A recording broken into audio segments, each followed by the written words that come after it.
Have you been diagnosed with depression and struggle with sadness? Maybe you're scared of being criticized. Loss of interest, aches and pain. Always thinking something terrible. Ask your doctor about Effexor XR. Ask your doctor about Cymbalta. Talk to your doctor about So Zoloft. talk to your healthcare professional. Get with your doctor today. Your doctor. Tell your doctor. Contact your doctor immediately. Talk with your doctor.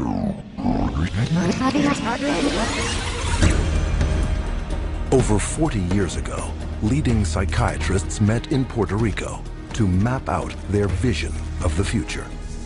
We see a developing potential for nearly a total control of human emotional status, mental functioning, and will to act. Their plan?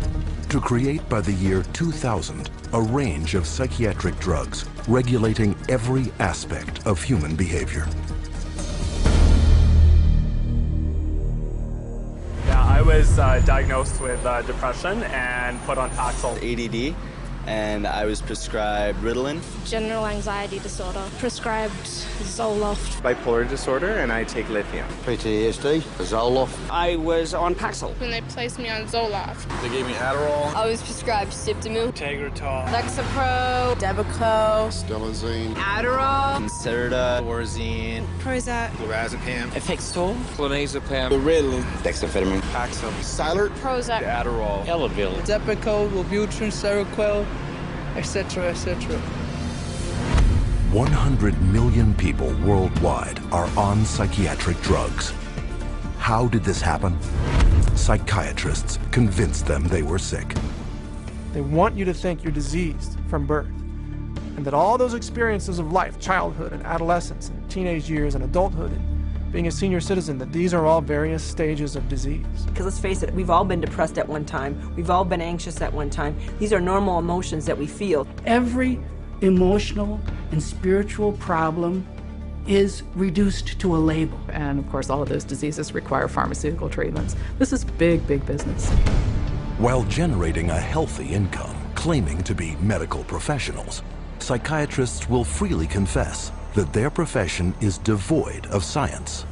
You don't really have any specific blood tests or other tests that are definitive for any mental illness whatsoever. It would be neat if it would become much more scientific. If you go to my office and you tell me that you're depressed, there's nothing, and no blood sample or whatever, no tests. There are not current available tests to verify your diagnosis. I don't use any tests. You do not have a test to say, well, this is this disorder and this is the best medication for this disorder. For many years we thought we had the tests nailed down, but it turned out that they weren't of any value.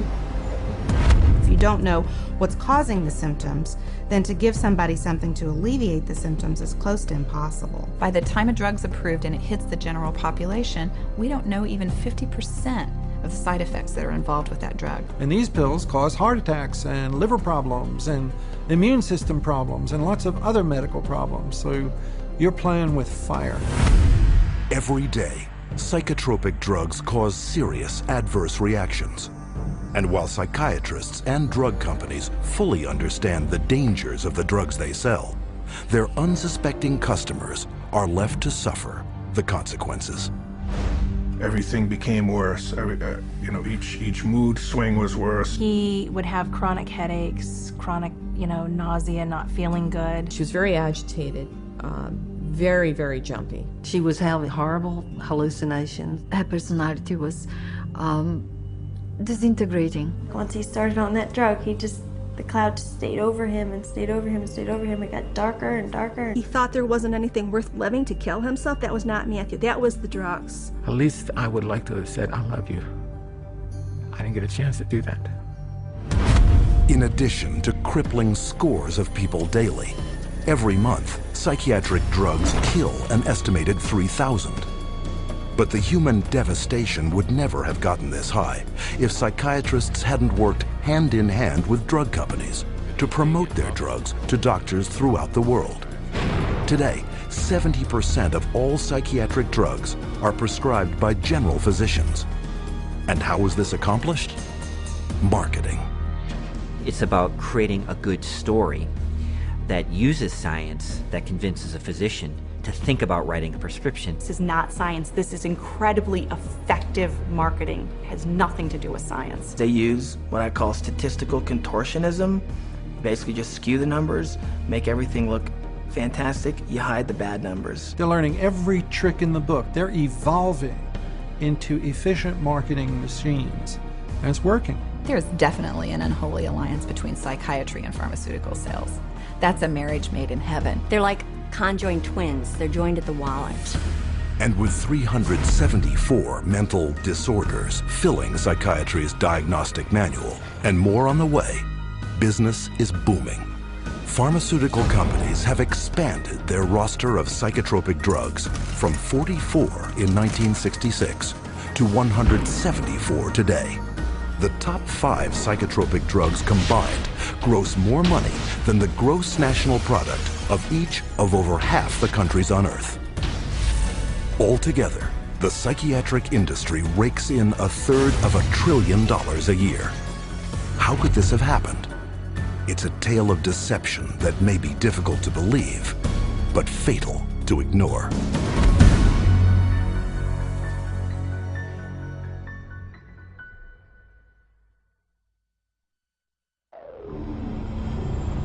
We took him to a psychiatrist, and within a matter of minutes, yeah, she's ADHD, and here's your drug. Went on the Medicaid, and 5 minutes later, he was on Zyprexa. He saw the psychiatrist and prescribed the medicine for 20 minutes. The guy didn't even look at her. He talked to her a little bit. Now, how can you tell if somebody's ADHD or not ADHD from just a few minutes talking to her? Next thing I know, I'm getting handed a handful of Xanax. That's how easy it is to get these drugs. Just so easy. It was just passed to me like candy. That's simple.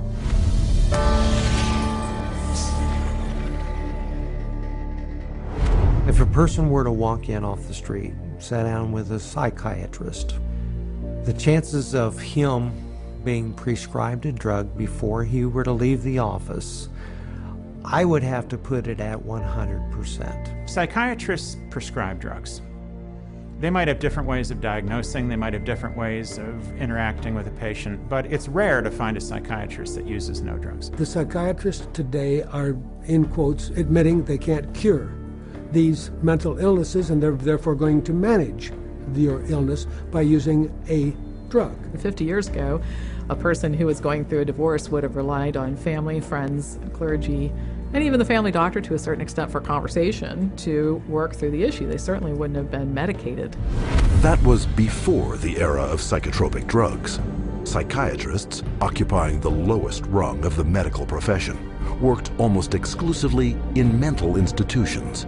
With no cures, there was little chance they would ever be respected by the public and their peers as real doctors. Psychiatrists had for years been on the fringe of medicine.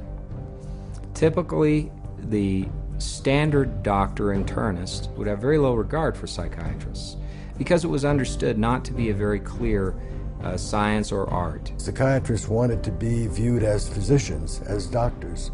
And in order to be viewed as physicians and doctors, the people they dealt with had to be viewed as patients. And if doctors dealt with diseases, then their patients had to be diseased. Psychiatrists had a wonderful opportunity, they felt, to become respected in the eyes of their peers. They raced to create a whole diagnostic book called the DSM, the Diagnostic and Statistical Manual, which was created by consensus. A group of psychologists and psychiatrists get together, and if they have made common observations, they have a vote and they now classify a new disease. And they give it a number and it graduates into the DSM classification. And it's a dangerous book.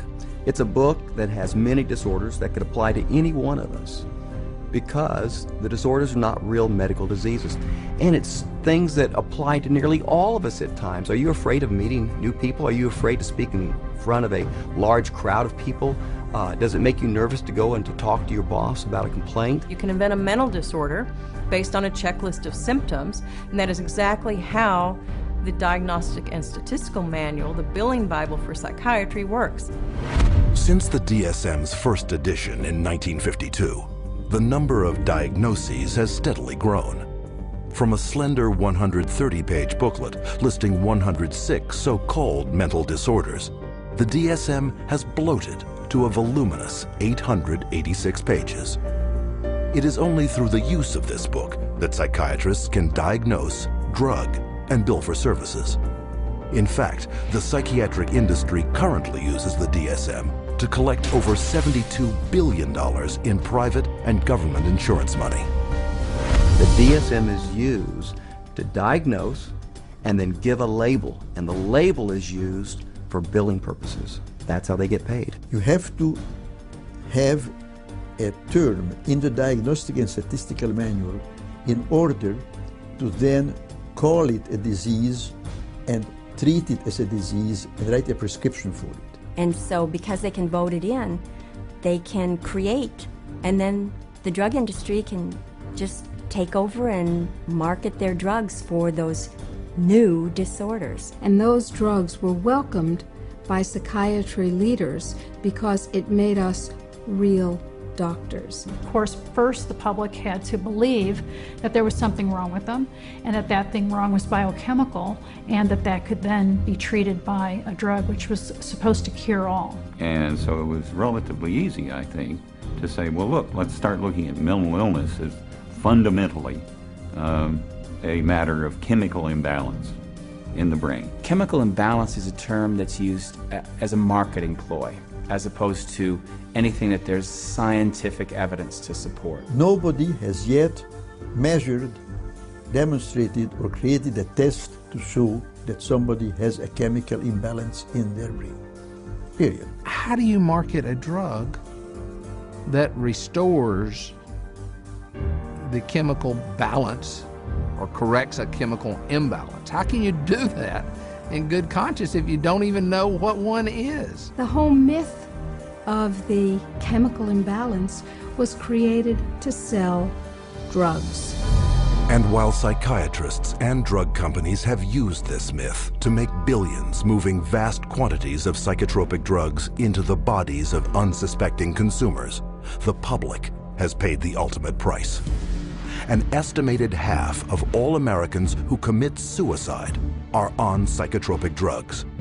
Annually, psychotropic drugs are estimated to kill more than 2.5 times more people than are killed by homicide. And who is entrusted with protecting the public against these dangerous psychotropic drugs? In the United States, it is the Food and Drug Administration, FDA, whose psychiatric drug advisory panels are dominated by psychiatrists who shuttle between the drug industry, academia, private practice, and government, the so-called revolving door. The revolving door at FDA is one of the primary reasons why the system that we have works so poorly. That revolving door is a direct result of the fact that a group of people with the same mindset are put into positions of being regulators and in the position of being formulators and sellers and marketers. The panels that are formed by the FDA to evaluate these drugs, the psychiatrists who are on those panels, almost all of them have conflicts of interest where they have directly or indirectly received funding from the very industry and the very parties within the industry whose drugs they are evaluating. So there's this tight little relationship between psychiatry, pharmaceutical industry, and FDA where they each mutually support each other, and yet the mental health of the population does not improve. Take, for example, the FDA drug evaluation panel that approved the antidepressant Paxil. Every psychiatrist on that panel has financial ties to the pharmaceutical industry. And these conflicts of interest have been rampant enough to prompt congressional investigation. When I check these advisory committees who make recommendations to the FDA, and they're always approved after the advisory committee, I found that there were conflicts of interest. I found that many of the people on the advisory committees had never filed a proper report on stocks and bonds that they owned that might be viewed as a conflict of interest, and they're by law supposed to do that. And this network of financial conflict of interest between psychiatry, the drug industry, and the FDA became even more entrenched in 1992, after passage of the Prescription Drug User Fee Act, also known as PDUFA. Through this bill, the FDA would be paid a fee of $100,000 per drug to ensure that psychotropic medications would be rushed through the approval process and into the hands of prescribers faster than ever. Congress told the FDA, your job is no longer to make sure drugs are squeaky clean safe before they get out on the market. Your job now is to hurry up and get new drugs on the market faster. It acted to set the priorities of the FDA so that if there was a fee paid for a particular drug approval, it could be put on the fast track and rushed to market with less than the usual scrutiny that the FDA would give it. And this fast track has traded safety for sales. Since the passage of PDUFA, time spent on drug evaluation plunged from almost 2 years in 1992 to only 6 months 4 years later.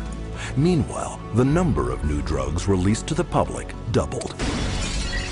Though fast-tracking is disastrous for public safety, it reaps huge profits for psychiatry and the drug industry.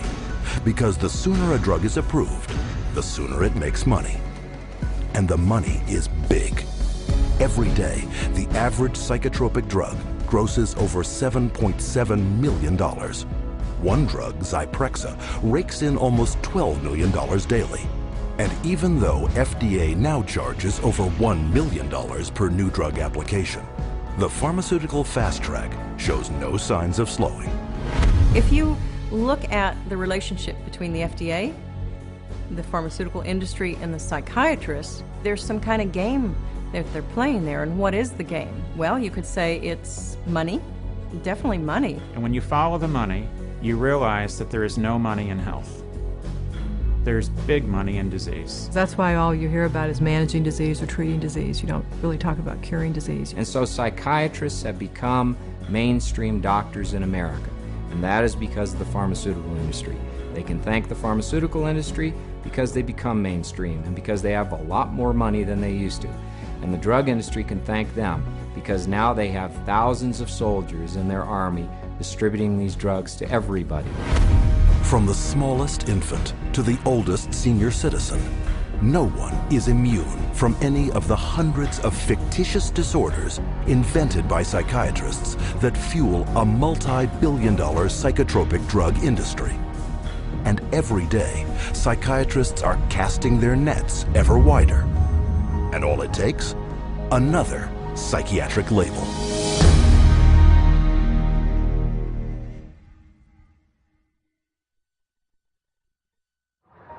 How many people do you know who have been diagnosed with a mental disorder? One. With a mental disorder? 2.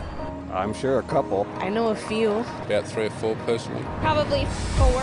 Half a dozen? I'll say about 9. At least a dozen. I'll bet I could count 15. 20 that I personally know. My oldest son is diagnosed. My mother was diagnosed. Kid from my childhood. My friend and ex-boyfriend. Just my grandfather and cousins. A friend of mine, friends. A sister, my neighbors. 2 friends. A girlfriend. A niece. 1 friend. My mother. All my friends, everybody I know.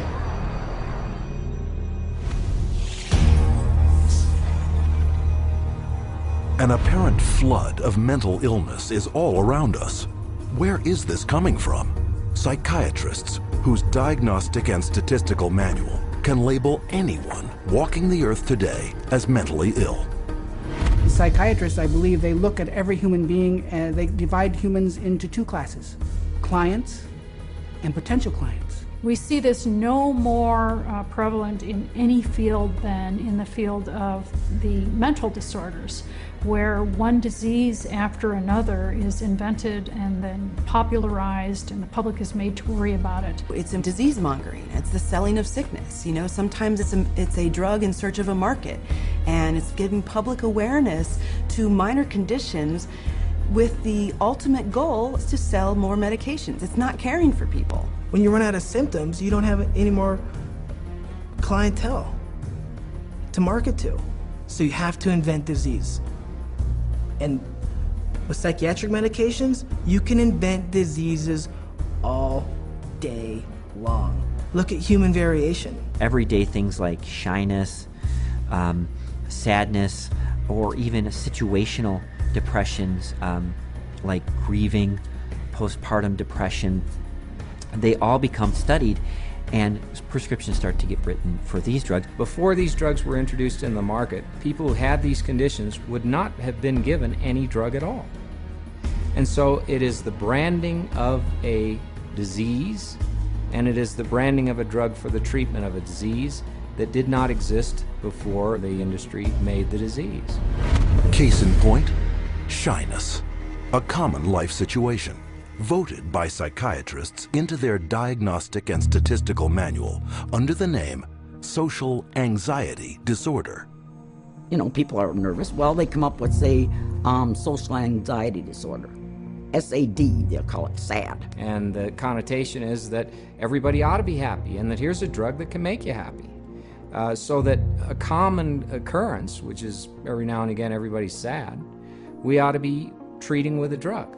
Well, then they'll get this PR firm to drum up business for this. They'll put out all these studies that find, you know, there's so many people afflicted with this SAD, you know, and they'll start putting it in magazines, they'll start putting it on TV, they'll start a patient advocacy group that say, you know, that we're all affected by this, and then they'll come out with Paxil works for this.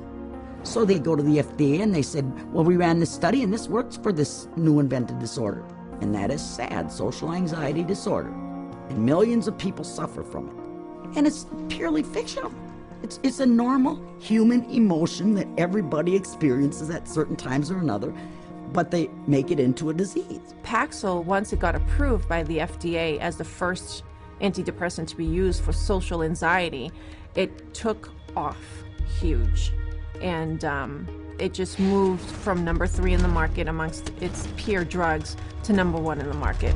Social anxiety disorder is just one of many made-up psychiatric disorders fueling the boom in psychotropic drug prescription. Psychiatrists work to promote what the latest disease is going to be. These days, bipolar is getting that same type of promotion. Everybody's being educated about their bipolar illness, when in fact, we know having emotional ups and downs is distinctly human. Now bipolar is thrown around like water. You've got bipolar, I have bipolar. If I'm up today, I'm manic. If I go home tonight and I'm depressed because I'm tired, that shows I have bipolar disease. It's a lot of hokum. Have you ever worried with seeing all the increased media on it that you might have a mental disorder? Yes. And which one is that? I would say bipolar. You know, they talk about bipolar a lot. Bipolar. I've known a lot of bipolar. 2 friends from both of them were like diagnosed with bipolar. My neighbor, she was bipolar. I was diagnosed with bipolar. My mother had bipolar. He was actually bipolar. Schizophrenic bipolar. Bipolar and obsessive compulsive. Bipolar and ADHD. Bipolar disorder. Bipolar, yeah. Bipolar situation. Bipolar. Bipolar. Bipolar. Bipolar. There are 3 personality disorders, and then the most recent is bipolar. And that's just been in the past year. Spearheading the popularizing of bipolar disorder, especially in children, is psychiatrist Dr. Joseph Biederman, a paid speaker, advisor, and researcher for 25 different drug companies. In 1996, the drug companies funneled all this money to this Dr. Biederman. He's well known. He's the one that came up and said that there's bipolar disorder in little kids. This was unheard of. There was no bipolar disorder in any kids. He came up with the study and published the articles out all over the world, and other doctors followed his lead that bipolar is in little kids. Due to the constant promotion by Dr. Biederman and his colleagues, there has been a 4,000% increase of the diagnosis of bipolar in children since 1994, while the number of antipsychotics prescribed to them has leaped 5-fold to an estimated 2.5 million prescriptions. In 2008, Dr. Biederman was exposed by a Senate investigation for failing to report $1.6 million in personal income from pharmaceutical companies. But the damage had been done. Because of the bipolar fad created by Dr. Biederman, antipsychotics, some of the most powerful psychotropic drugs being prescribed, are psychiatry's drug of choice. The top 3 best-selling antipsychotics together gross $25,000 every minute. And no matter how big the psychotropic drug industry gets, psychiatrists are hard at work providing the diagnoses to make it even bigger. Let's say this is the pie right here of a certain class of medications, and this is a pretty profitable pie and everybody wants a piece of that pie. But what would happen if we made that pie even bigger? And how you make the pie even bigger is by expanding the uses for those drugs. They've already got a drug that's approved on the shelf. They can just pull it off the shelf, rename it, repackage it, and say, look, we've got a new drug for a new illness. When Prozac's patent ran out, that Eli Lilly had to look for a new source of profits. So all they did was change the name of the drug from Prozac to Serafem, changed the color of the pill from green to pink, and marketed it for PMDD, which is newly introduced into this book. What it tells us is that if you can come up with a label, a diagnostic label for a drug, then you can sell it like hotcakes. It's a business model, and it's $1 billion business model, and it works, and it's going to keep continuing. Today, anyone may unknowingly be taking a psychiatric drug, renamed, repackaged, and prescribed for non-psychiatric purposes. Zyban, prescribed as a cure for smoking, is actually the antidepressant Wellbutrin. Cymbalta, a psychiatric drug for depression and anxiety, is now being marketed as Yentriv for urinary incontinence. Psychiatric researchers are testing psychotropic drugs on such wildly varying conditions as obesity, alcoholism, gambling, hot flashes, herpes, nausea, itching, shivering, and excessive hair pulling. It is a pill for every ill, and practically no one is being told how dangerous psychiatric drugs are. As a chemist, I'm making these drugs. They're proving deadly in our labs, and they're proving deadly in other labs. Dangerous, ineffective, causing the exact same thing they're supposed to treat. How are they selling them? For anyone who's given a label of a psychotic illness, drugs seem to be the automatic choice of treatments as night follows day. That's all psychiatry does. It's dominated by psychopharmacologists who do nothing but manage symptoms by dispensing pills. That's it. And they don't work. But the fact that they don't work works to the advantage of the drug companies and the psychiatrists, which means that you're not cured, which means that you're a patient for life, you're a customer, you're a client for life. And the worse your health gets, the more drugs you need. It's a great deal for them. We should all be up in arms about the way we're being treated by psychiatry today. This is a very dangerous industry that has gone so far overboard in inventing fictitious diseases and drugging our children and our population that I consider it to be engaged in crimes against humanity. With over $80 billion a year in psychiatric drug money at stake, it is impossible to escape the saturation of psychiatric disease-mongering in today's society. But behind the marketing lurks a secret psychiatry's customers would be shocked to learn. How are these drugs tested? And are they safe?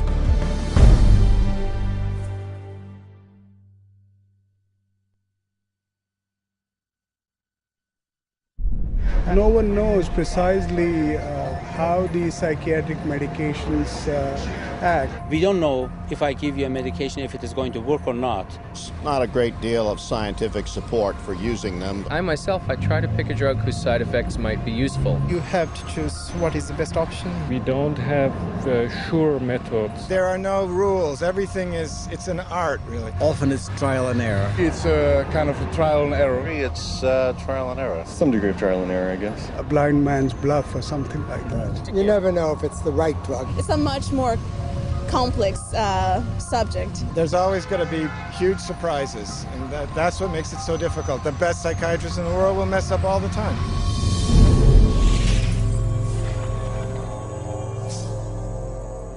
The American public is being treated as a mass medical experiment. We are all being treated like guinea pigs by the pharmaceutical companies, the psychiatric industry, and the FDA. They are basically testing drugs on large parts of the population without really knowing what the results are going to be. It's a very dire situation that we're facing. We're talking about people's health and in many situations, people's lives. These are very serious issues. As dangerous chemical compounds, psychotropic drugs are tightly regulated by governments throughout the world. And for any new psychotropic drug to be approved for use, it must undergo tests intended to protect the public.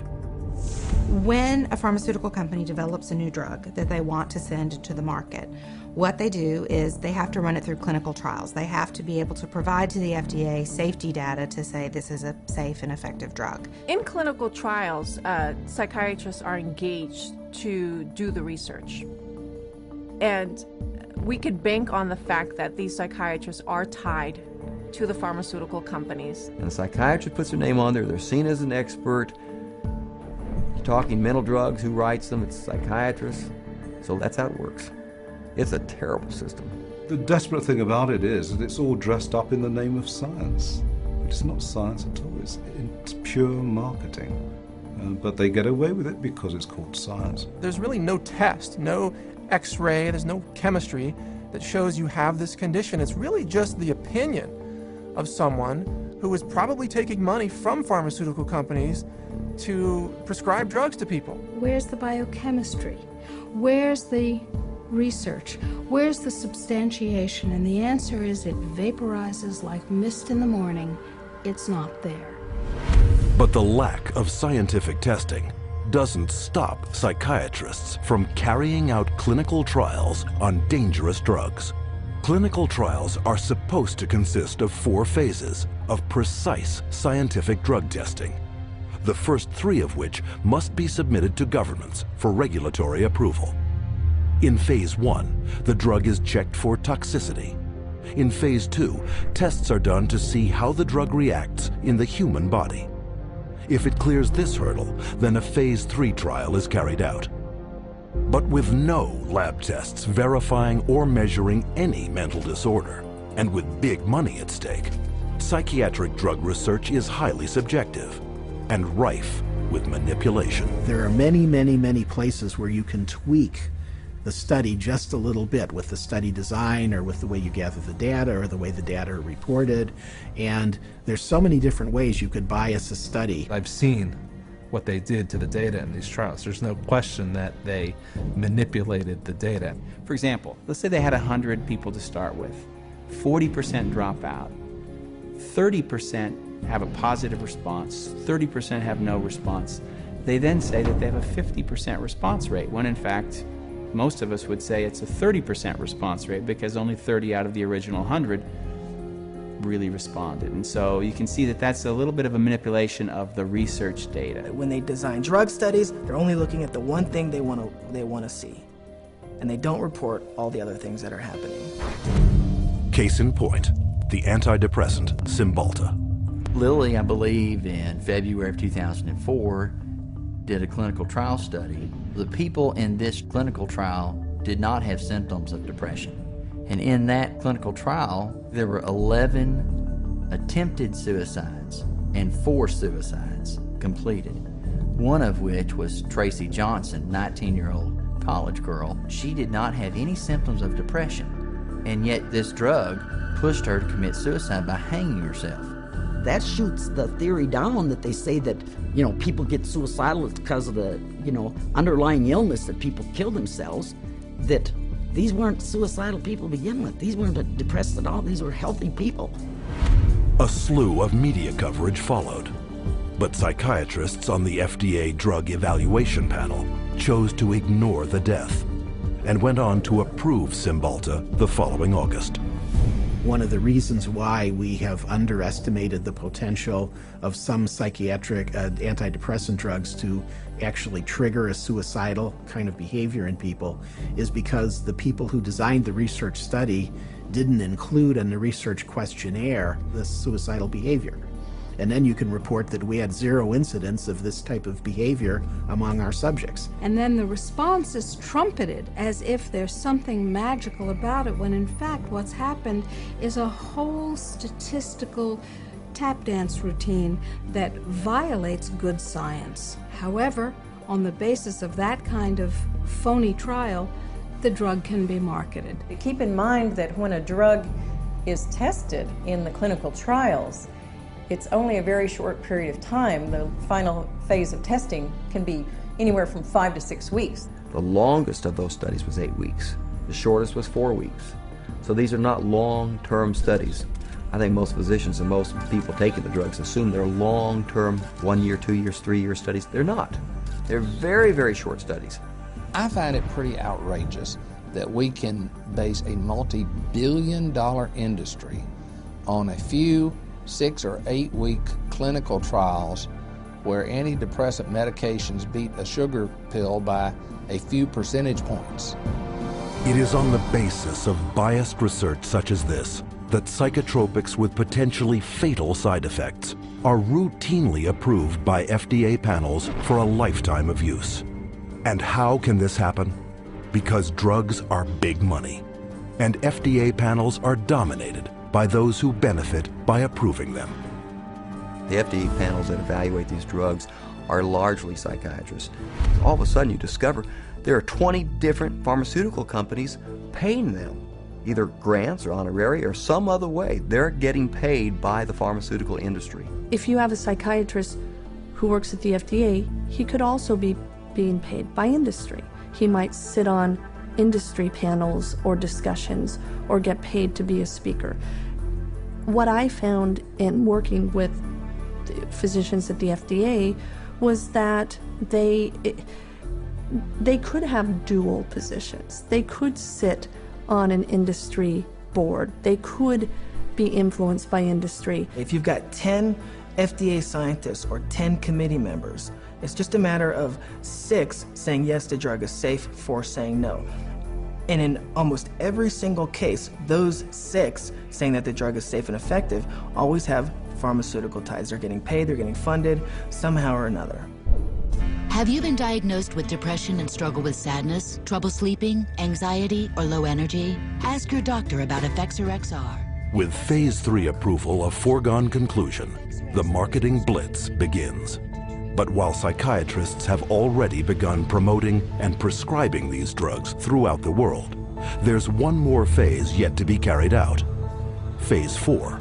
What Phase 4 clinical trials are is when they've actually gotten the drug approved and then they get it into the general population, so that we finally find out what it does when it hits ethnic populations, women, children. Then we see who dies, who has seizures, who has deformed children, who has epilepsy, who has diseases downstream, whose heart stops. The public is the clinical trial. That's where we find out the problems with these drugs. This is an experimental stage, and it's so much so that one consumer protection group has advised patients that they refuse a prescription for any drug that hasn't already been on the market for 7 years. So if you're taking a drug that's only been out for a year or 2 or 3, you are a guinea pig. And the experimentation doesn't end here. Additional psychiatric drug trials take advantage of the invented disorders in psychiatry's Diagnostic and Statistical Manual to rake in even more profits by targeting the most innocent of all. If they test their drugs on children, then they get a 6-month extension on their exclusivity period or patent period. This psychiatric drug research center in Texas uses advertisements to lure in child volunteers. And once inside, they're further enticed with the simplest of tricks. This is where they're going to be playing. We have Game Boys, we have Xbox, we have 5 TVs. They come in here and they help themselves to crackers, cookies, free candy, free crackers. Everything is paid for. You don't pay for anything. But these perks are just bait to coax children into ingesting powerful psychiatric drugs known to cause suicide and violence in their own age group. These are drugs that would cost maybe several $100s a month in a pharmacy. They actually are getting them free in research. We love children, and we just love children because they're our future. By conducting those tests on children, they get a financial incentive that's worth over $1 billion. Those are the facts. You make of them what you will. With this kind of money at stake, psychotropic drug experimentation on children is rampant, with 323 studies either completed or in the works, including a 2003 trial that tested children on an antidepressant treating premenstrual dysphoric disorder. Those drugs, which are barely more effective than placebos, often have huge side effects, which are dangerous and even deadly to people. Families don't know the risk. If they actually were aware of the risk and believed it, no one would take that risk. The psychiatrist would never, she didn't say one word to me about what was going to be the effects of the drugs. No side effects listed, no. Well, let's sit down, we have to talk about this. At that point in time, he said, well, this doesn't have that type of reaction on any children, you know, that it's very safe. If he had told me then what I know now about it, I never would have taken it. She said, oh, Beth must have been on Paxil. That's the only way she would kill herself. And I said, well, what is this? How do people know this? I didn't know anybody would know something like that. And we went on the internet, and all of a sudden you find out this it's not uncommon. But it's not uncommon for people to become psychotic on these drugs. We're entitled to know the truth before we give a mind-altering drug to our children, our wife, our mother, our father, ourselves. We don't really know what they're doing. That's what scares me. It's all made up theory. There are no facts about what these drugs really do. And if someone said, well, we don't know what this is going to do to you, good or bad, would you take that medication? Now that is not the practice of medicine. That's the practice of marketing. And this practice of marketing is taking lives. And the poor patient doesn't even know it. But in the testing and marketing of psychotropic drugs, money trumps safety. The top 10 most prescribed psychotropic drugs gross over $26.5 billion annually, more than double the amount of new money put into circulation every year by the United States Mint. But to make this kind of money, psychiatrists first have to convince the most crucial market segment of all, those with the power of prescription.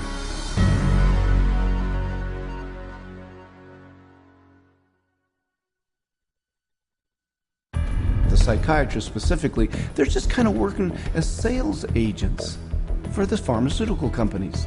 There's nothing like another doctor touting the benefits of your drug to drive market share. They're an extended part of the marketing arm of these companies. Medications play a primary role. We give drugs. Medication is a must. There's a lot of new medications. There are medications available for treating GAD. Medications to use for PTSD. Antipsychotic medications. Atypical antipsychotics. Benzodiazepines. Stimulants. Antidepressant medications. MAOIs. Amphetamines. Anticonvulsant medications. Once the medications have been balanced out, then we move on to a combination of 3 medicines. There's no absolute limit that is set for the number of medications. There are so many choices. Apparently we're willing to try almost anything.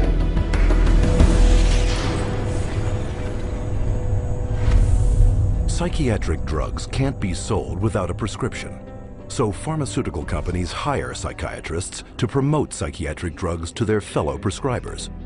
The money trail starts at the world's most prestigious medical schools, in the offices of highly influential university-based or academic psychiatrists.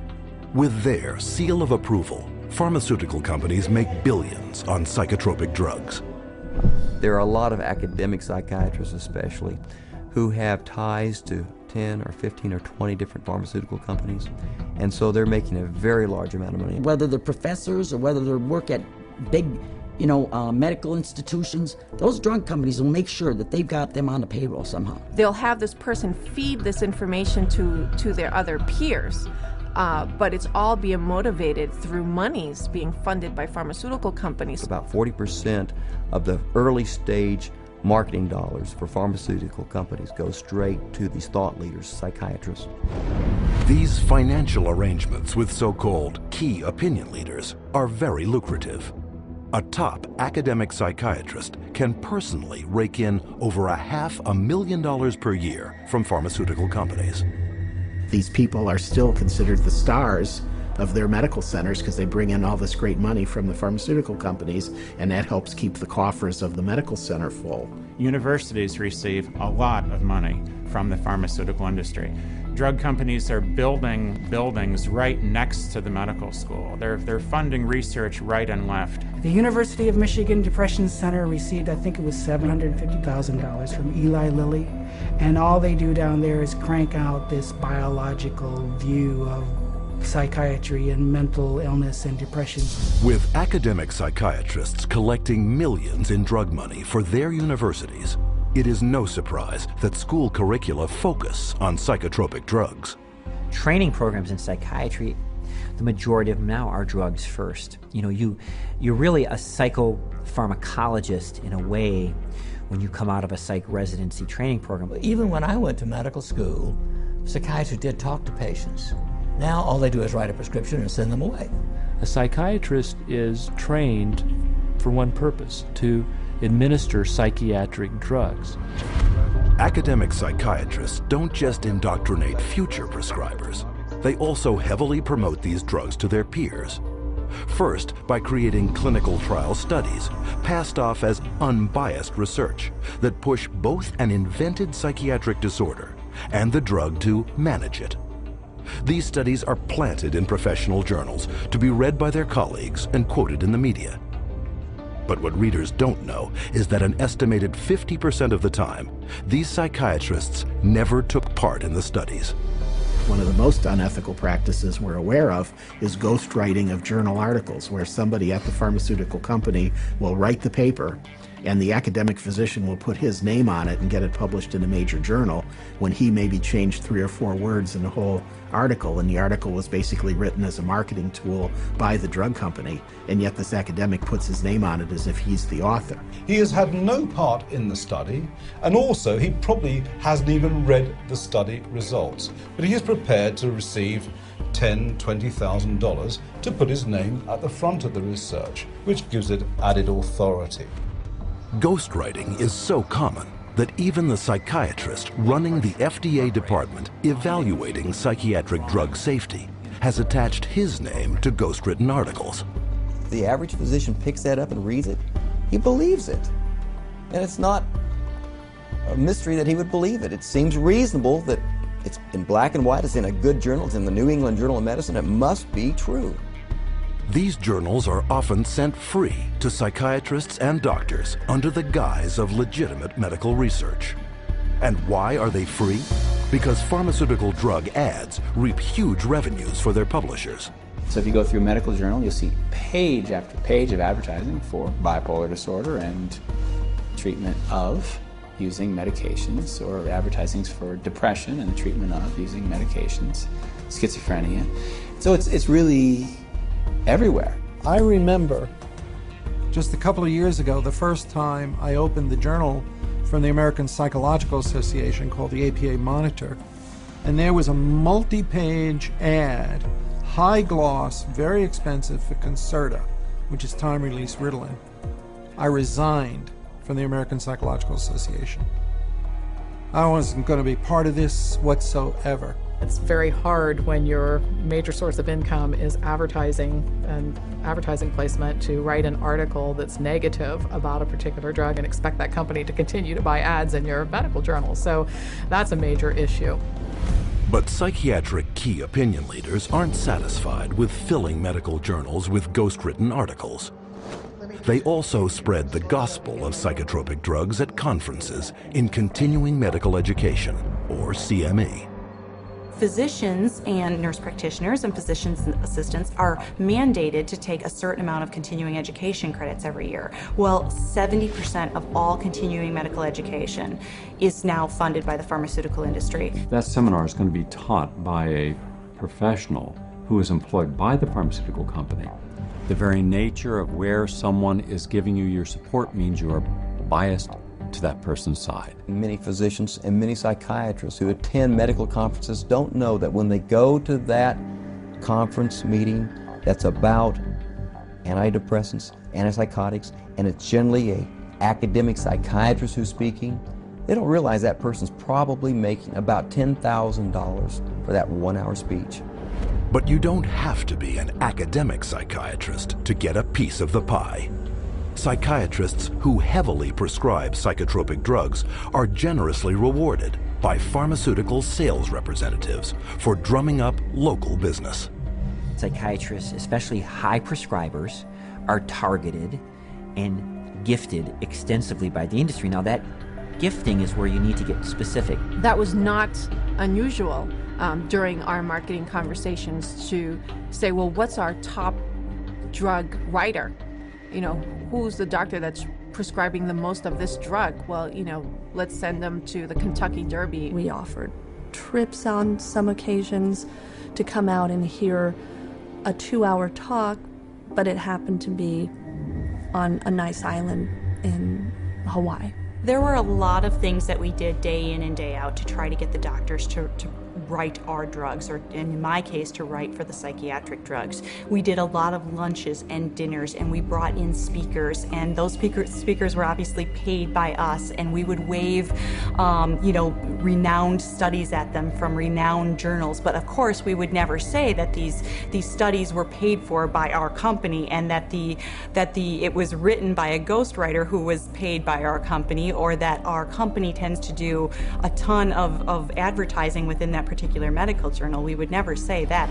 With over 300 million psychiatric drug prescriptions written every year, high prescribing psychiatrists are richly rewarded for opening up new markets.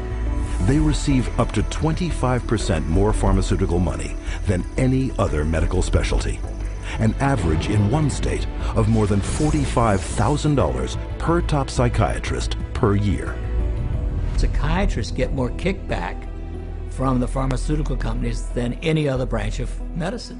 The profession of psychiatry couldn't keep its journals afloat, couldn't keep its conferences afloat, couldn't keep its organizations afloat without money from drug companies. The drug companies really have psychiatry in their pocket. This is a profession whose diagnoses have been heavily influenced by people who are heavily influenced by the pharmaceutical industry, and whose treatments are almost exclusively these days pharmaceuticals. We should be able to count on them. I do not believe that we can. Due to the ceaseless promotion by psychiatrists, psychotropic drug prescription has permeated not just psychiatry, but the entire medical profession. But this promotional campaign has a second prong that lines the pockets of psychiatrists more than any other. And this one directly targets you.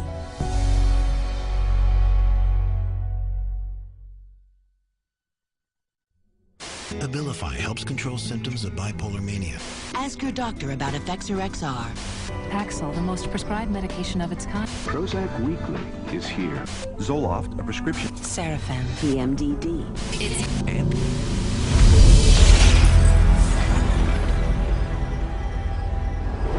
psychiatrists and drug companies don't hype psychiatric drugs only to fellow prescribers. They also pitch them straight to the end user, you, counting on you to walk into their offices and demand a prescription. The direct-to-consumer advertising is instilling the notion in every human being that something is mentally wrong, something needs correction. That drives people to see a psychiatrist to help to mitigate this by dispensing the medication, by dispensing a drug that they have had pushed on them on countless television ads, countless magazine ads, and countless print ads that say, hey, there's something wrong with you, go get help for it. Nowhere is this explosion of direct-to-consumer advertising more obvious than on television. It wasn't always this way. Until recently, advertising psychiatric drugs on TV was severely restricted. But in 1997, the FDA was persuaded to relax their rules on advertising in the media, in direct violation of Article 10 of an international treaty signed at the United Nations. Every 5 minutes there's a new drug ad. And this is not by accident, this is cold, canny, scientific design. Ads are fundamentally of two types. One type of ad is a effort to try to get the patient to take the drug company's drug. Abilify helps control symptoms of bipolar mania and reduce... But then the second kind of direct-to-consumer advertising is the you're sick and you didn't know it advertising.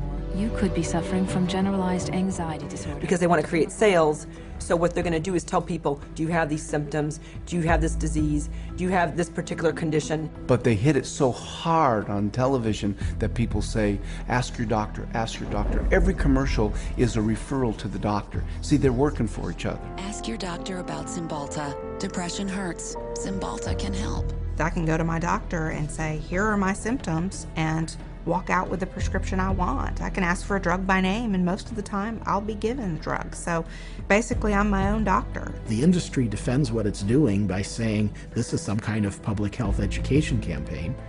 And I'm sorry, I think if you go to an advertising agency, you're advertising. From the start, advertising psychiatric drugs on television has been phenomenally successful. In just the first 3 years, sales of psychiatric drugs skyrocketed by 250%. With grosses now hitting record levels, the drug industry is spending $2.9 billion a year in TV advertising alone. And once this drives people into the offices of psychiatrists, they can be hooked using another marketing ploy: free samples. The industry is willing to give out millions of dollars worth of free samples because it generates billions of dollars in sales. You want a prescription and you want Prozac written forever as a maintenance therapy.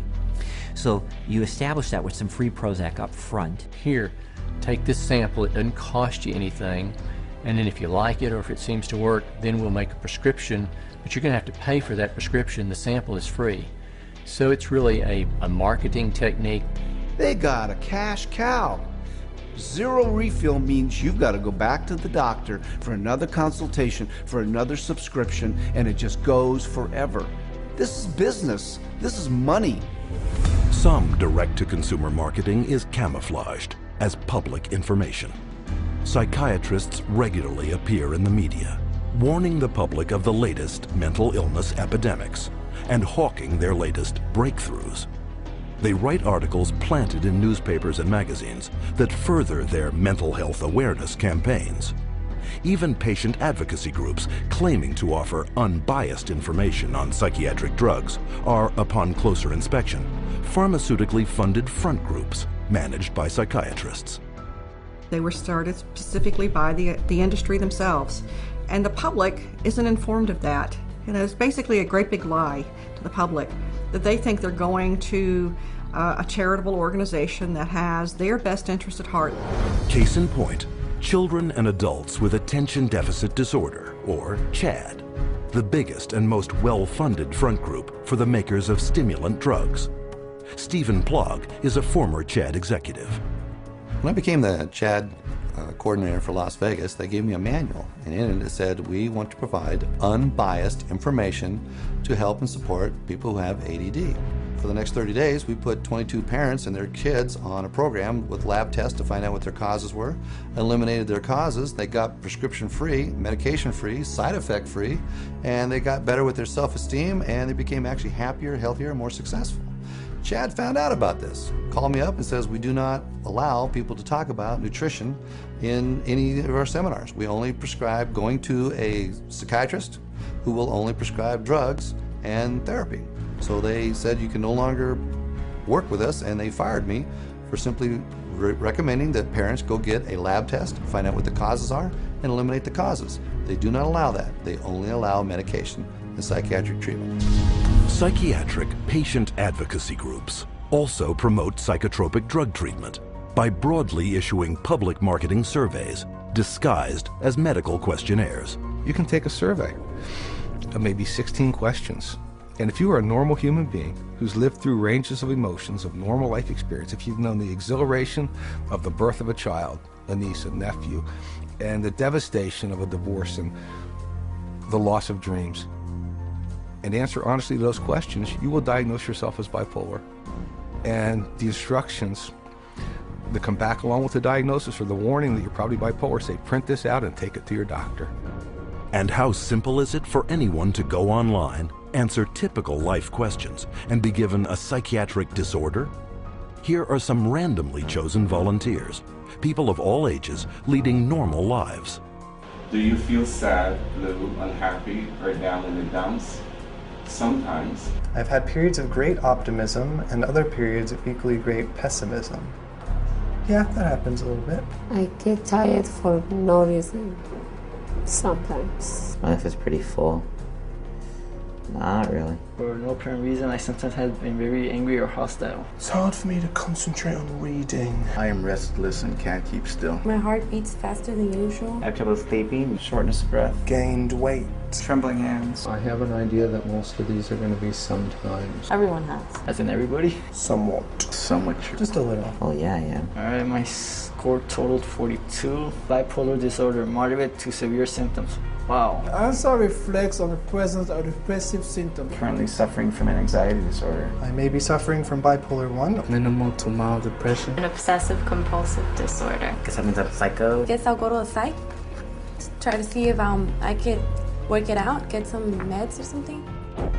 All told, 50% of these everyday people were assigned a psychiatric diagnosis and instructed to get treatment.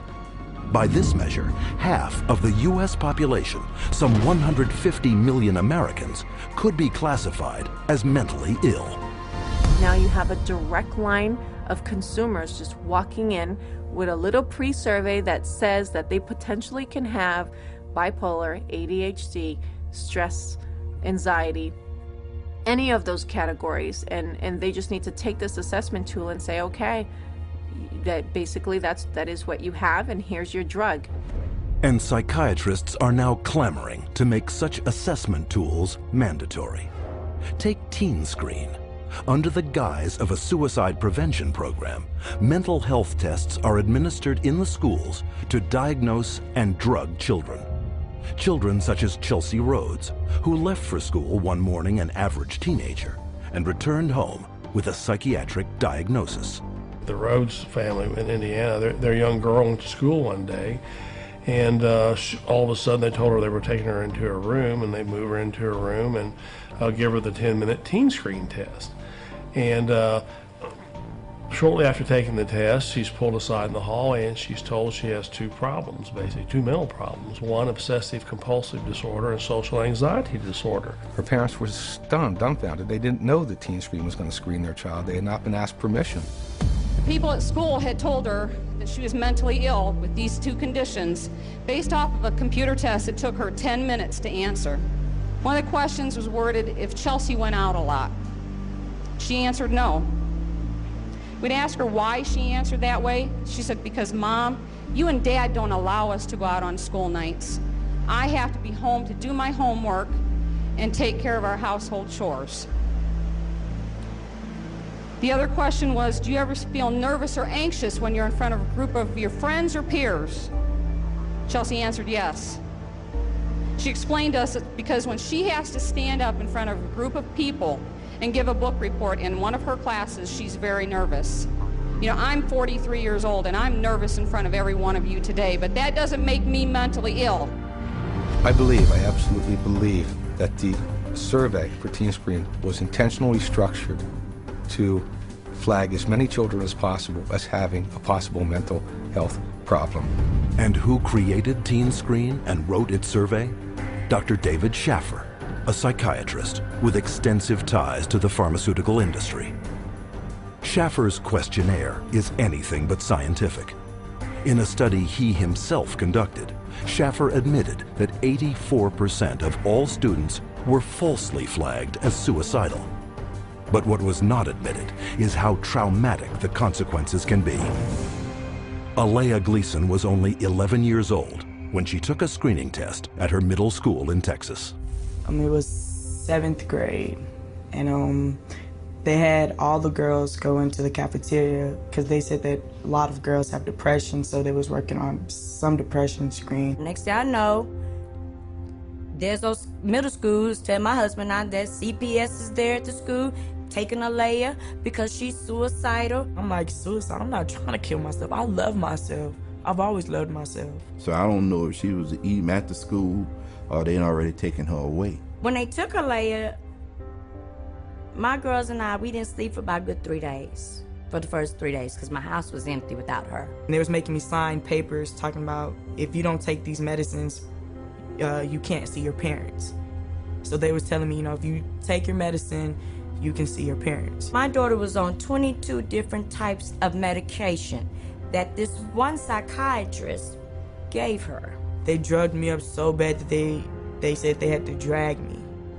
And I used to wonder how I got to my room. When I saw for myself what they were giving her and how much and how often, I just thought, they're gonna kill this child. And the parents were helpless. Then after a while, that's when I was just like, I'm not about to take no more medicine until I call my parents. And then that's when they was like, okay, well, we're gonna give it to you anyways. They restrained me and shot me up. I was in 4 points. They laid me out on my stomach with my feet like this and tied me up. One day, they must have put her in about 12 restraints in one day. They said I was restrained about 70 or 80 times. After a couple of months, they was like, you know, your parents don't want to see you. They don't want to talk to you or anything. So I was really hurt. We tried everything. Nobody know. We didn't know what hospital. We didn't even know where they taking her.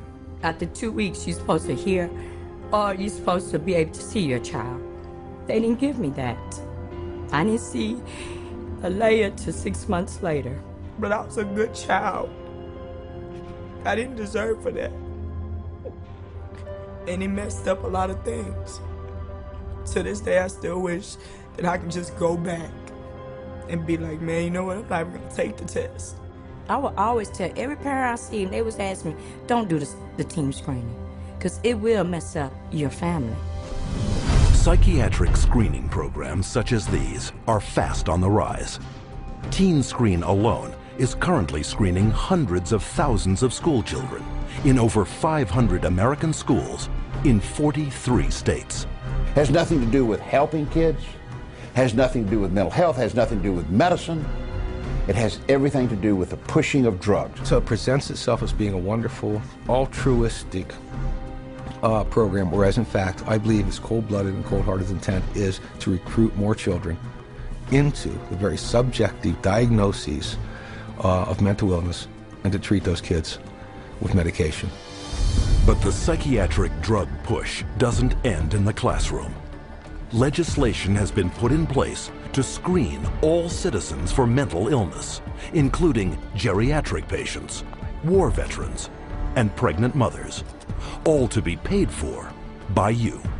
Psychiatrists benefit from both ends, from the pharmaceutical end for being paid to write the prescription, and then from the patient for being there to receive the prescription. It's an industry that cannot allow the human condition to go unmedicated, and I think this is where the problem begins. If everybody considers themselves to be sick in some way or more than one way, and that the only control, the only hope for their happiness is to be on pills for the rest of their lives, that's the goal. The pharmaceuticals and the psychiatric community are in a cleanup, and that's what it's all about. It has nothing to do with helping our kids or, their mental health. It's all about money. Today, drug companies spend over $5.3 billion a year marketing prescription drugs, almost 9 times more than a decade earlier. The result? Worldwide sales of psychotropic drugs have soared to $80 billion. And all while psychiatrists willfully ignore the vast human tragedy they are creating.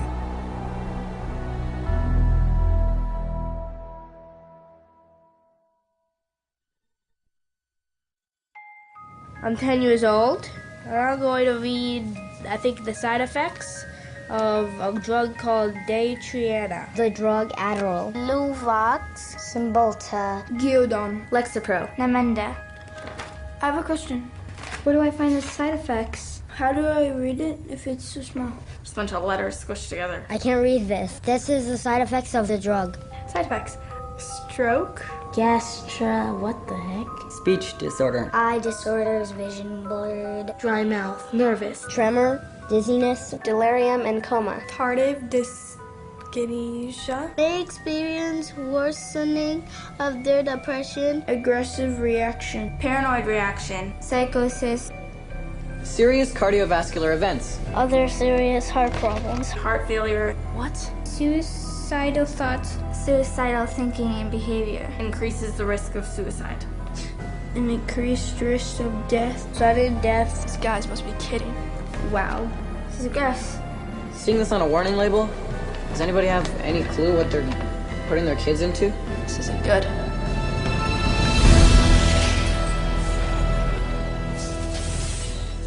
No drug has side effects. They're all effects. Side effect is just a way that doctors explain away the effects that they don't like or you won't like, but they're effects. These are the effects of these drugs.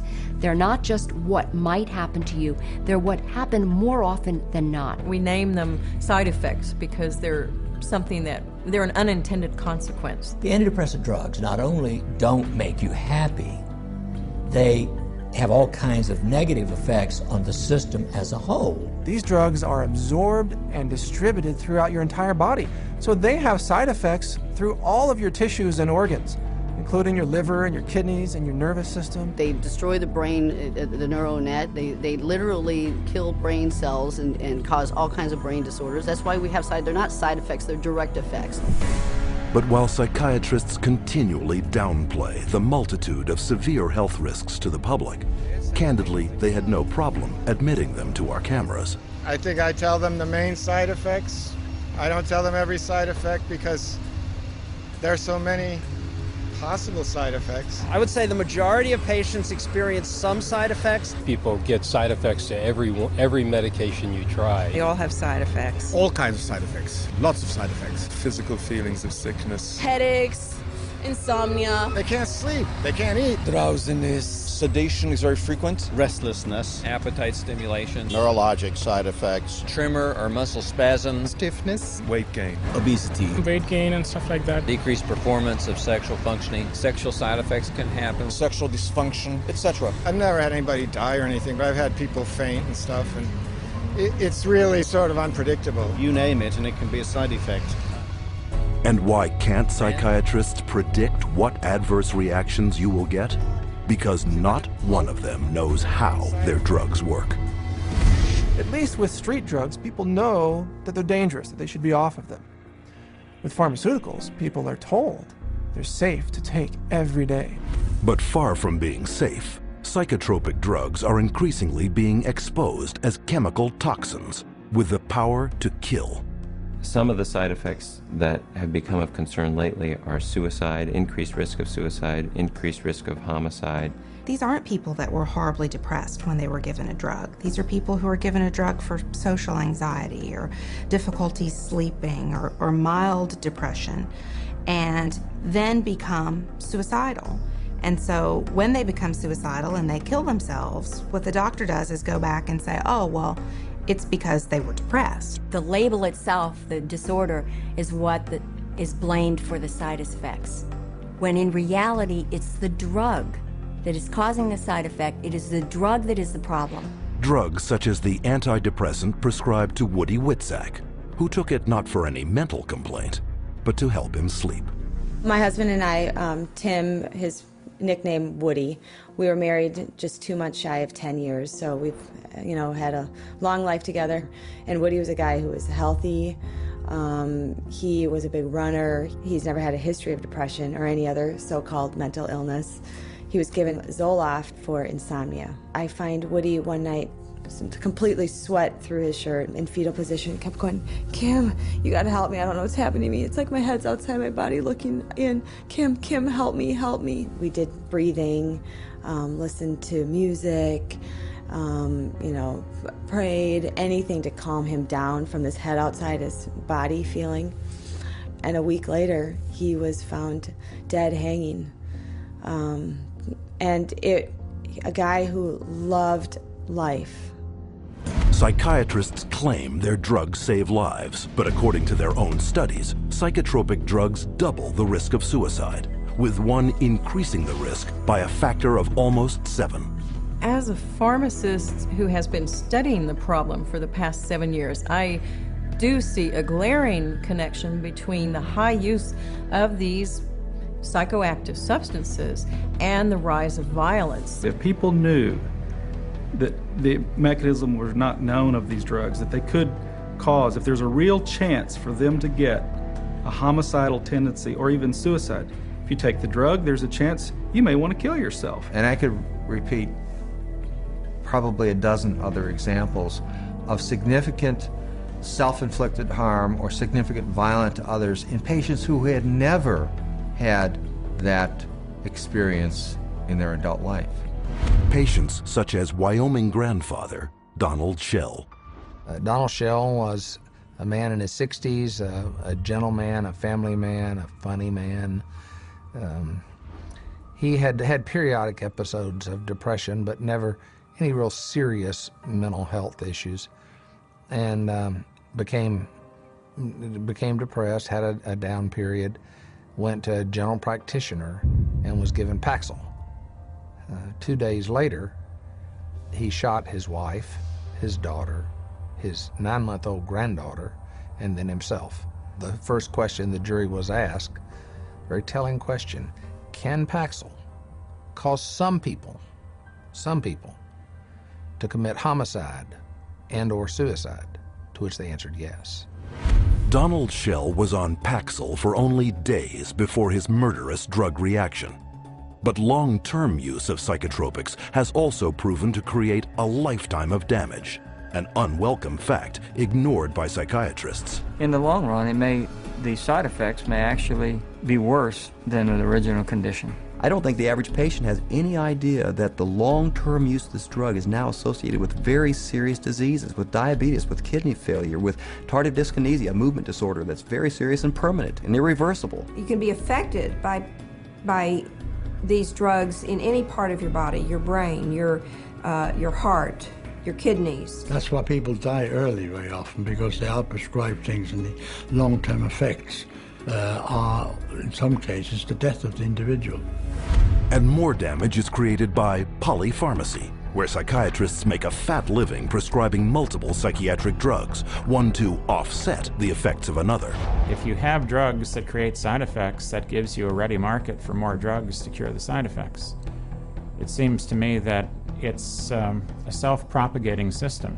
And what ends up happening is that each one of those new drugs that's added into the scenario brings on another symptom for which there's another drug, for which there's another symptom, for which there's another drug. And it just snowballs into a vicious circle of one drug causing the need for another drug. Sometimes people come and they're on such a cocktail of so many different drugs for so many different things. It's rare now that I see a senior citizen that is on less than 5 or 6 drugs at one time. Some 12, 15. One will lead to the next, and they're all toxic. This is how the game is played. And as psychiatrists spread their lucrative game of psychotropic drugging further and further into society, children have become the latest and most tragic of casualties. Rebecca Riley, 2.5 years old, they diagnosed her with bipolar disorder and ADHD. They had her on an antipsychotic, they had her on a heart drug, they say, for ADHD, and they had her on an anti-seizure. And then one other one for side effects. 4 drugs at 2.5 years old. She can't even zip up her own pants. She's like a little rag doll. The school nurse, 2 teachers, the principal, the social worker, all said they never seen any behavior in this little 4-year-old girl that would warrant these kind of medications. And all specifically called this doctor and said, please take her off these. She died at a little over 4 years old. This little girl that didn't have a chance, and the psychiatrist just let her. Instead of standing trial and facing prison time, Rebecca Riley's psychiatrist, Dr. Keiko Kifuji, hasn't even lost her license. One might well ask how psychiatrists get away with it. The answer lies in a legal concept known as standard of care. The standard of care is based on what do other doctors do? What would a reasonable physician do in this situation? And the reality is that what most physicians do is prescribe medications. As long as they've done their paperwork properly and documented that this child had the symptoms that led them to this conclusion, they appear to be completely protected from any kind of a lawsuit as a result. The standard of care is what allows doctors to seriously injure or even kill a patient with total impunity. So the standard of care now has been implemented to where you can get away with, if you're a medical doctor, psychiatrist, you can get away with murder. And the death count keeps rising. Psychotropic drugs now kill an estimated 42,000 people every year. The cost to society is very real and very devastating. But the medicine they're practicing isn't real. It's a hoax. Profit always comes before patient safety, and they take a very short-sighted view. It's all about how can we make money today, not what price are we going to pay tomorrow. The trail of destruction that a psychiatrist leaves in his path is of no concern to that guy. It's all that money. And the money is big. Psychiatry is today over a $300 billion industry without a single cure. And as more and more breakthroughs are promised by psychiatrists, their running total of sick, injured, and dead victims continues to escalate. Unprotected, it is the public, you, who must fend for themselves.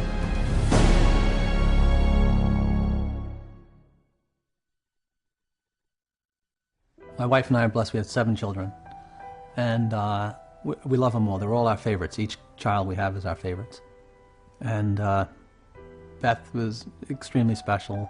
She was kind, generous. She had like a really sweet and caring personality. She had this beautiful smile, like an inviting. She could make friends with basically any stranger on the street and get a smile or a laugh out of them. Beth was having a hard time sleeping for maybe 4, 5, or 6 weeks. And so we said, Beth, you should go to the doctor and get something to help you sleep. He said, okay, well, I'll try to give you something to lessen your anxiety, and it should help you sleep. Within 5 minutes, a 5-minute visit, he prescribed her Paxil. When I first saw Beth right after she went on the Paxil, she was different. Like, I felt like she was drugged.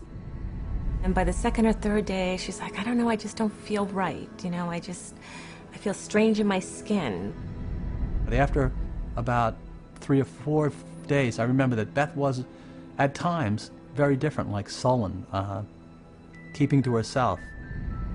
My mom and her were having dinner, and she said she didn't have any real emotion. Like, she kind of felt emotionally numb. She was like a different person. Like, she just seemed like she was under the influence of something. She didn't seem like herself. She seemed like she was tripping out. I talked to her on the phone, and she told me she didn't want to be there. And I was like, why don't you want to be there? She's like, I just don't feel like myself. I just feel like crazy. I just don't feel right. I truly believe that she was hallucinating maybe and going in and out of this psychotic state at this point. It seemed like she was melting down, like emotionally. She was becoming worse every day. I said, are you suicidal? I actually asked her. And she laughed at me. And she said, no, I would never do that. I'm thinking in my mind, I'm just going to lay down next to her and I'll rub her head and I'll talk to her and we'll try to figure out what we're going to do because something's not right here. And my son Matthew was right behind me going upstairs. And when I got to the top of the stairs, I saw her hanging in the hallway. Then the police were all over the place and people were coming and going, and about 3 hours, 4 hours after my daughter died, one of my friends came over and said, you know, I was speaking to so-and-so, one of our other friends, and she said, oh, Beth must have been on Paxil. That's the only way she would kill herself. It just wasn't her. There was nothing in her that would have done that. She was the most non-violent, gentle. It's a violent way to die. It had to be the drug. There was no other answer. If we knew what we knew now, Beth would be here with us today. I know that for a fact. The tragic story of Beth Winter is just one of many, a tale repeated wherever psychiatric drugs are prescribed. But psychiatrists insist you believe that their drugs are safe and effective because they are the mental health experts and you are not. But case after case proves that trusting them can have disastrous consequences. Psychiatry is pseudoscience. It's false science. It cannot withstand rigorous review if people would just look at the evidence. If they help anyone, it's not worth the risk to the people that are harmed by them. They are betraying every customer they have. They don't know what they're doing, and we need to educate the public to use their feet and walk away.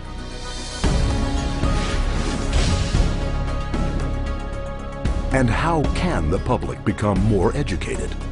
By exercising a central medical right, little known to the patient, but very familiar to psychiatrists. We want to be able to present the patient with alternatives. And one of the central ideas in ethics is informed consent. The components of informed consent are letting the person know, first of all, what the diagnosis is and what it's based on, so that they can say, this is why we need to treat you. And secondly, what the treatment is. Every patient in the healthcare system has a right to informed consent. That is, they have a right to be told the risks and benefits of the treatment, the risks and benefits of alternative treatments, and the risks and benefits of no treatment at all. Patients should be totally informed, fully informed about every medication that the psychiatrist offers to them to take or says they should take. And studies confirm that very little full and accurate information about psychiatric drugs is getting through to the public. So what would full and accurate, informed consent on psychiatric drugs consist of? These medical doctors and experts have extensive experience in the subject. Their first point, psychiatric disorders are not actual diseases requiring medical treatment. It's true that there's no biological findings that really support any of these psychiatric diagnoses being medical illnesses. And the burden of proof really is the other way around. It's not that you have to prove that there is no biological science. The burden is on psychiatry to prove that there is. There's no blood test. There's no lab test. There's no x-ray. These are just clusters of behavior that a group of psychiatrists have voted that it's a disease. Can you imagine doctors having to have powwows to decide if a heart attack is a real disease or not? No, they don't have to decide that. They don't have to have a vote on that. They should be asking the doc, geez doc, where's the chemical test for that? Where is the objective test for this? And I guarantee you that they'll be told, we don't have a chemical test for that. There is no such thing as a chemical imbalance. And any psychiatrist that you talk to, if you ask him this question, they'll all admit it in private, but they won't admit it in public. It's a scandal. So this is all subjective. Nothing objective about psychiatry. 2, there is no scientific proof that psychotropic drugs resolve any mental problems. Since there is no measurement for these psychiatric diagnoses, because they're really just subjective, for the same reason there really can't be a measurement for the effects of the drug. In terms of medication, the evidence that's claimed is the medications are highly effective and not very toxic. But actually, in fact, the data in psychiatry are very clear that that's not true. What is true is that the medications are barely, if at all, more effective than placebo. You're selling drugs to people under false premises, under a disease that's been invented. So how do you measure efficacy among a disease that doesn't even exist?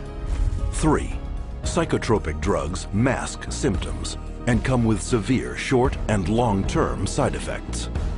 Whatever problem you're being treated for, whether it's depression, real or otherwise, or cardiovascular disease, medicating away the symptoms is not solving the problem. The patent medication gives the appearance of having helped because in the short term, it usually doesn't show the bad effects that are going to happen in the long term. So it's very deceptive. The longer the patient's on the medication, the worse the prognosis is. None of these medications hit precise targets. You begin accumulating all kinds of collateral damage. In other words, other organs in the body are actually harmed. So for the first time, we're seeing kids in grade school or middle school who have type 2 diabetes and who have the beginning stages of cardiovascular disease. So you see Parkinson's disease, you see tardive dyskinesias, you see other movement disorders. Is it true that we're now seeing a lot of death from psychiatric drugs? Absolutely yes. 4, psychotropic drugs can cause dependency and addiction. One of the hallmarks of informed consent with psychiatric meds is you have to discuss the potential for addiction. The vast majority of psychiatric drugs create psychological and physical dependency. Most patients that I've seen that were on these drugs have difficulty getting off of them. It's rare for somebody to just be able to stop it without a problem. 5. Most mental problems are caused by an underlying physical illness. Many physical conditions can cause mental problems or what pose as psychiatric symptoms, but the psychiatrist, in the records I've reviewed, psychiatrist does not do an in-depth study of what could be causing the problem. And if the doctor isn't taking the time to find the cause of those symptoms, then unfortunately those symptoms may continue and there may be a serious underlying medical disorder that's being overlooked. The question is it better to treat depression with a drug, or is it better to treat depression by trying to figure out what caused the depression and working it out with the patient? Dehydration can make you exhibit symptoms of depression. Sleeplessness can make you exhibit symptoms of depression. Eating a terrible diet, hypoglycemia, being sedentary, all of these things are biological reasons for having symptoms of depression. I have in my practice children who are misdiagnosed as having ADD, ADHD, who really have Lyme disease. 70% of all what are classified as mental illnesses actually have a physical cause, a physical problem causing that. 6. No matter how severe the emotional or psychological distress, there are many effective options that do not involve psychotropic drugs. Once you've proven that there is no problem in the body and that there is no malfunction in the brain, then you have to begin to address these other levels of the self. And I think that's what psychiatry has completely stopped doing. There are very few conditions that cannot be treated by other methods than the use of drugs. Any forces that impinge on medicine that make us think that the drug approach is the only approach is undermining good patient care. And because most non-drug options are rarely told to patients, true informed consent is almost never given. When you get into informed consent, it's almost a responsibility of the patient to make an inquiry about the hazards of the drug and not rely on what the psychiatrist or physician tells them. We can't go in and abdicate our responsibility as consumers simply because somebody has an MD after their name or someone is a psychiatrist and we think they know more than we do. The best way to protect yourself is to educate yourself, is to ask questions not only of your doctor, but to do your own research. Don't be ignorant, be informed. Get information from as many places as you can. That's how you'll be an intelligent, skeptical consumer, and that's how you will protect the safety of yourself, your children, and your entire family from this industry of death known as modern psychiatry. And as modern psychiatry has permeated our world over the last 50 years, so too has psychotropic drugging. But there is a way to expose this medical abuse by reporting all complaints and adverse psychiatric drug reactions to your National Drug Regulatory Agency. MedWatch is the federal reporting program in the United States. MedWatch is a voluntary reporting system, a passive reporting system where doctors, patients, healthcare providers, pharmacists, anybody really can make a report saying that they think that what they experienced or what their patient experienced was an adverse drug effect. And this is what we call post-marketing surveillance. And this begins to get a look at what the side effects of long-term or chronic use of these drugs really is. The FDA admits that probably only 1% of all the adverse drug effects are actually reported by patients or physicians. It is only through the reporting of all adverse drug reactions that the true scale of the horrors of psychotropic drugging will come to light. You have the facts. Share this video with your doctor and don't allow yourself, your friends, or your loved ones to become the next statistic of the big business of psychotropic drugging. To find out more about psychiatry and psychotropic drugging, or to report a case of psychiatric abuse, contact the Citizens Commission on Human Rights.